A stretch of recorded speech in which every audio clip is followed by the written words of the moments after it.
Let me go, Mark. Please. You know I love you too much for that. I'm just trying to keep you safe. He giggled. I wiggled in the chair and twisted my wrists. Sobbing, I fought the zip ties digging into my skin, but the plastic had already cut through in one spot, and I could feel the warm blood against my palm. It didn't bother the guy I'd been married to for 7 years, though. Mark crouched down, tilted his head, and blew a strand of hair off my face. He was grinning ear to ear.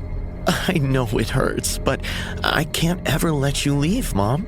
We're forever, remember? He reached up to tuck my hair behind my ear.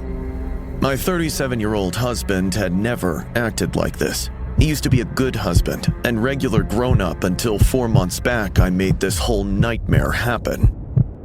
Mark and I met 10 years ago in grad school and started dating, and 2 years after I graduated, he proposed. We got married in his hometown of Miami and built a life together since then. But a couple of years ago, our marriage started falling apart. We'd fight over the stupidest things, like how hot his eggs were supposed to be. Mark started coming home late, and I buried myself in work. On our 6th anniversary, I found out about Diane. When I confronted him, he didn't even try denying it. I like her, Stacy. It's time you get that there's no us anymore. I think it's time we go our separate ways and do what makes us happy. I tried defending our marriage. He said he'd already made up his mind. The argument got so loud that he hurled his phone across the wall and stormed out. I spent the rest of the night crying by the fireplace until I couldn't anymore. Around 2 a.m, I noticed this grocery bag sitting by the fireplace that I didn't remember even bringing in. I'd grabbed it, hoping it'd have some snacks. Instead, I found a small toy that looked like a bundle of dried twigs tied with twine. It had a tiny hand-painted face near the top. I turned it over and found a folded paper tag attached to it. I'm a one-wish willow. Make a wish, snap me in half. Your wish will be granted. It read. I was exhausted and heartbroken, and I wasn't thinking straight. I held it with both hands and wished to be a mom, figuring if we had a kid, Mark would stick around. Then, I snapped the thing in half. The next morning, Mark woke me up with a hug harder than he had in forever, said he was sorry and he wasn't going anywhere.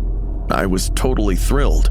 I seriously thought that magical willow had worked wonders. We spent the whole day shopping and watching movies. Mark kept telling me how much he loved me.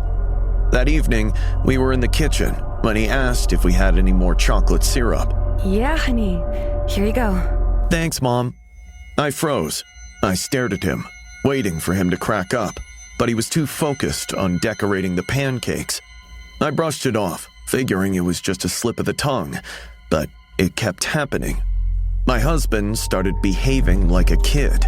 He wouldn't do anything without clearing it with me first. If I were in another room for too long, he'd pop up in the doorway, looking totally anxious. He even started sticking notes on the fridge, asking if it was okay to go to the store or work late. One night, he actually cried because I went to bed before him. He sat outside our bedroom door and knocked until I came out. When I opened it, he was curled up on the floor, hugging his knees, with tears all over his face, asking why I didn't say goodnight. I was horrified. I found the 2 broken pieces of the willow tucked in my jewelry box a few weeks later and started looking for answers online. Every forum thread and post I found said the same thing. A wish, once made, could not be undone, and the willow grants wishes literally rather than as intended. I had wished to become a mother so Mark wouldn't leave, and I had. Honestly, I felt terrible for doing it to Mark, so I tried sticking by, but he was getting worse by the minute.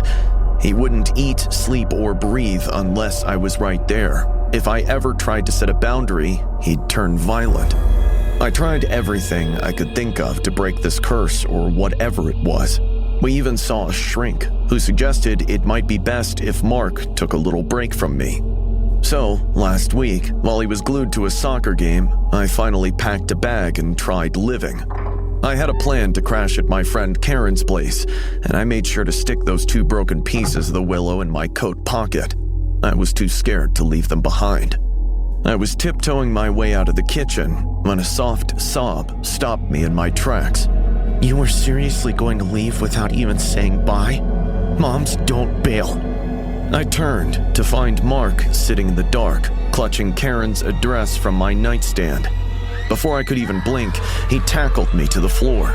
I tried fighting back, but he zip-tied my wrists to a chair. I tried talking some sense into him. I even showed him the broken willow, but he totally blocked it out. All he kept saying was that we'd be together forever. I was his mom, and only death could separate us. The willow is still in my pocket. My stupid wish is granted perfectly. I got to be a mom, but instead of having a kid, my cheating husband became one. I still don't know if I'd ever be able to break this curse, or I'll end up trapped for the rest of my life with this possessive, childlike version of the guy I used to love.